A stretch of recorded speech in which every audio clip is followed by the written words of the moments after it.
Matapos ang hirap, may ligayang naghihintay sa loob ng kuweba. Nakakawala ng pagod ang mga kakaibang stone formation na ito.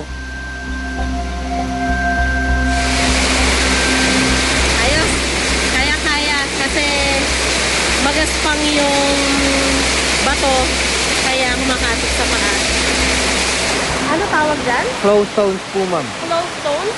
Okay. Hango po yan sa flowing water kasi as the water flows, nabubuo po yung mga bato na yan. So, yung notion po kasi ng mga local tourists, pagkakita na po ng mga ganyan, stalactite, stalagmite, pinapaliwanag namin na iba po yung stalagmite, iba rin po yung stalactite. Maya-maya pa, Ay parating na tao.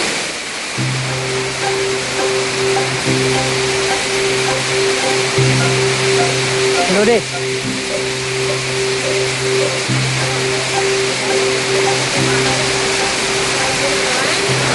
Anong sabi? Akyat na po tayo para sa prayer vigil po daw.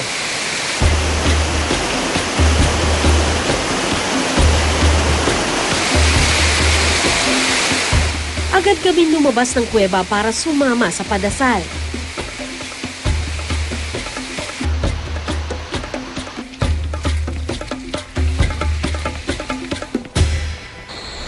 Inmay tayo ditoy, tapno itikas taket. May sayangkat, daytoy a serbisyo, panagyaman a serbisyo. No pay man no kastoy ti problema. Ngem idatag tayo iti apo ti panagyaman. Ang pagkawala ng isang babaeng turista sa loob ng kuweba, isang malaking balitang bumagabag sa loob ng mga taga rito. Lalo pat pinaniniwala ang binawian ito ng buhay sa itinuturing nilang sagradong kuweba. Itong kuweba, parang ito sa amin eh. Kung wala itong kuweba, wala sigurong taga-sagada. At kultura rin namin na gano'n nga, pag may namatay sa isang lugar, kailangan mahanapan. May belief po ba na kung di siya mahanap, ay nandyan siya sa loob at maaaring ma-meet siya, ma-encounter siya ng mga turista? May ganun po. Totoo yan. Uh-huh. At parang walang kinakatakutan ang mga tourist guide. Walang iniisip. Uh-huh. Kasi pag halimbawa yung isang pool na malalim at hindi nila minanage yan, sigurado in the future they will always think that baka dun yan natabunan. So nga sa dinan may bangatan duan eh. Tanto may malalis bigat.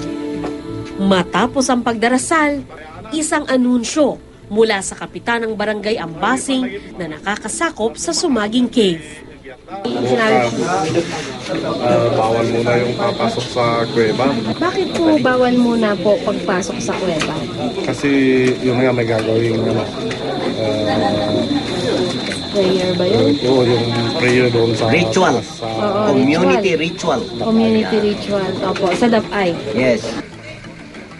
Sa sagada, kung anong sinabi ng mga nakatatanda, yun ang masusunod.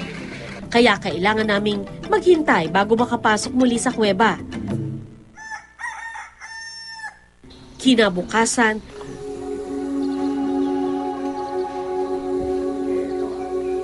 dumalo kami sa isang ritual na pinamumunuan ng mga matatanda.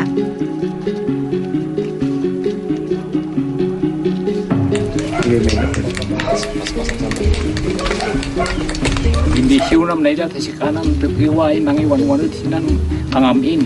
Sa ritual na to, pinagdarasal nila yung mga involved sa rescue na sana raw ay maging mabuti yung kalagayan nila sa kabila ng experience nila doon sa loob ng kuweba. At saka syempre pinagdarasal din nila na sana hindi na maulit yung nangyari sa Sumaging Cave. Dito sa Barangay Ambasing, lahat yung tao doon nakipag-search and rescue noon. Kung nabulabog yung pag nabulabog yung barangay, ganun na nga magsama-sama ulit para sa yung parang cleansing ba. Pulis to rada pa unan ito na pa ngana na. Hindi nagtagal, naglabasan ang sangkaterbang pagkain. ambag ng bawat bahay para sa malafiestang pagtitipon.